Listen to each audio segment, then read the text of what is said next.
2025년 49주차, 그야말로 다이나믹했던 한 주였는데요. 이번 주 반도체 업계의 가장 뜨거운 소식들, 핵심만 쏙쏙 뽑아서 깊이 있게 한번 들여다보겠습니다. 자, 여러분, 이 숫자부터 한번 보실까요? 1조 달러. 이게 감이 잘 안 오시죠? 우리나라 돈으로 무려 1,300조 원이 넘는 정말 상상을 초월하는 금액입니다. 바로 2026년 반도체 시장의 예상 규모가 이렇게 겁니다.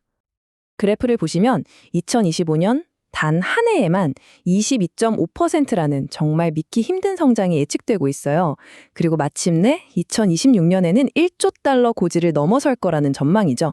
이 엄청난 성장의 동력 뭐겠습니까? 역시나 인공지능 그리고 데이터 센터입니다. 정말 무서운 기세예요. 그런데 말이죠. 여기서 질문이 하나 생깁니다. 과연 이 눈부신 성장이 정말 탄탄한 기반 위에서 이뤄지고 있는 걸까요?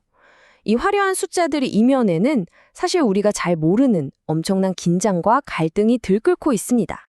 그래서 첫 번째로 이야기해 볼 주제는 바로 보이지 않는 무역 전쟁입니다. 특히 동아시아를 중심으로 한 이 지정학적 갈등의 단층선이 글로벌 공급망 전체를 어떻게 재편하고 있는지 한번 파헤쳐 보겠습니다. 한쪽에서는 일본이 중국의 숨통을 조이려는 움직임이 포착됐습니다. 핵심 소재인 포토레지스트 수출을 중단했다는 소문이 돌면서 SMIC 같은 중국 파운드리를 아예 마비시키려 한다는 거죠. 이거 어디서 많이 본 전략 같지 않으세요? 맞습니다. 과거에 한국에게 썼던 바로 그 카드입니다. 하지만 중국도 가만히 있지는 않죠. 외부 압력에 맞서서 외국 기업들의 독점을 깨버리겠다며 아주 공격적인 자급자족 전략으로 맞불을 놓고 있습니다. 중국의 반격 정말 만만치 않습니다. 화웨이는 2나노 이하 초미세 공정 기술은 물론이고 반도체 생산의 끝판왕, 장비인 EUV 관련 특허까지 무섭게 쏟아내고 있어요. 심지어는요, 기존의 14나노, 18나노 칩을 수직으로 쌓아 올려서 최신 4나노급 GPU 성능을 내는 신기술까지 개발하고 있습니다. 2026년까지 포토레지스트 자급률 40%를 달성하겠다는 목표 아래 어떻게든 이 제재를 뚫고 독자 생태계를 만들려는 필사적인 몸부림입니다. 그런데 여기서 정말 아이러니한 상황이 벌어집니다. 일본이 중국의 길을 막으려고 한 이 조치가 역설적으로 한국 소재 공급업체들한테는 엄청난 호재가 되고 있다는 거예요. 일본이 빠져나간 그 빈자리를 한국 기업들이 아주 빠르게 파고들고 있는 거죠. 지정학적 갈등이 만들어낸 정말 의외의 결과라고 할 수 있습니다. 자, 이제 전쟁터가 국가 대항전에서 기업들의 리그로 옮겨갑니다. 두 번째 충돌은 바로 AI 칩 패권을 둘러싼 빅테크들의 전쟁입니다.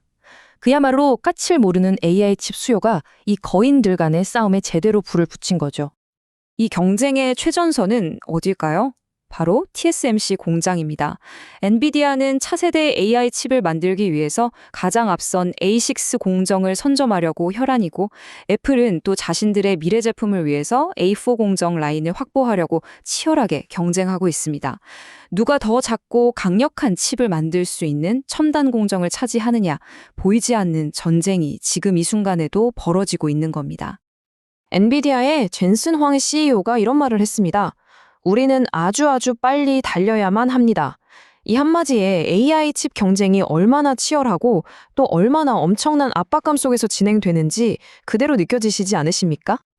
이 살벌한 경쟁에 왕의 귀환을 꿈꾸는 플레이어가 등장했습니다. 바로 인텔이죠. 인텔은 지금 18A 공정과 펜서 레이크 CPU에 회사의 명운을 걸고 외부 고객 확보에 열을 올리고 있는데요. 특히 애플의 물량을 따낼 수도 있다는 소문이 돌면서 이건 TSMC의 독주 체제에 정면으로 도전장을 내미는 아주 의미심장한 움직임입니다. AI 성능을 좌우하는 핵심 부품이죠. 고대역폭 메모리, HBM 시장의 전쟁은 그야말로 점입가경입니다. 삼성의 차세대 HBM4가 예상을 뛰어넘는 성능으로 구글의 AI 칩 TPU의 핵심 공급사 자리를 넘보자 현재 챔피언인 SK 하이닉스는 아예 미국의 전담팀까지 꾸리면서 왕자를 지키기 위해 필사적으로 방어에 나섰습니다. 정말 한치 양보도 없는 싸움이에요. 하지만 이렇게 모두가 미친 듯이 달리다 보니 새로운 문제들이 고개를 들기 시작합니다. 이 폭발적인 성장이 오히려 AI 혁명의 약한 고리들, 그러니까 새로운 병목 현상과 도전 과제들을 수면 위로 끄집어내고 있는 거죠. 그 문제의 중심에 바로 첨단 패키징이 있습니다. 예전에는 그냥 칩을 조립하고 연결하는 어떻게 보면 후공정으로만 여겨졌던 이 기술이 이제는 칩을 만드는 것만큼이나 중요하고 또 구하기 어려운 병목 구간이 되어버렸습니다. 새로운 전쟁터가 열린 셈이죠. 이 병목 현상 대체 얼마나 심각하냐고요? 그 자존심 강한 인텔마저 자신들의 독점 기술인 EMIB 패키징을 한국의 M코에 외주를 주기 시작했다는 것만 봐도 알 수 있습니다. 폭증하는 수요 앞에서 기술 거인이 사실상 백기를 든 정말 역사적인 사건이라고 할 수 있습니다. 여기서 우리는 좀 더 근본적인 질문을 던져봐야 합니다. IBM의 CEO는 현재 1조 달러 규모 AI 데이터 센터 건설 붐이 어쩌면 지속 불가능할 수 있다고 경고합니다. 이렇게 천문학적인 돈을 쏟아붓고 있는데 과연 이게 그만한 가치를 만들어낼 수 있을까요? 이런 경쟁의 압박은 정상에 있는 기업이라고 해서 예외는 아닙니다. 구글의 제미나이가 챗 GPT의 성능을 넘어서기 시작했다는 소식이 들리자 오픈 AI 내부에서 코드레드, 즉 비상사태를 선언했다는 보도가 나왔습니다. AI 분야의 패권이 정말 눈 깜짝할 사이에 뒤바뀔 수 있다는 걸 보여주는 장면이죠. 자, 그럼 이제 마지막으로 이 화려한 성장 뒤에 감춰진 균열들을 한번 들여다보겠습니다. 지금의 반도체 붐이 과연 얼마나 취약한 기반 위에 서 있는지 좀 더 깊숙이 살펴보시죠.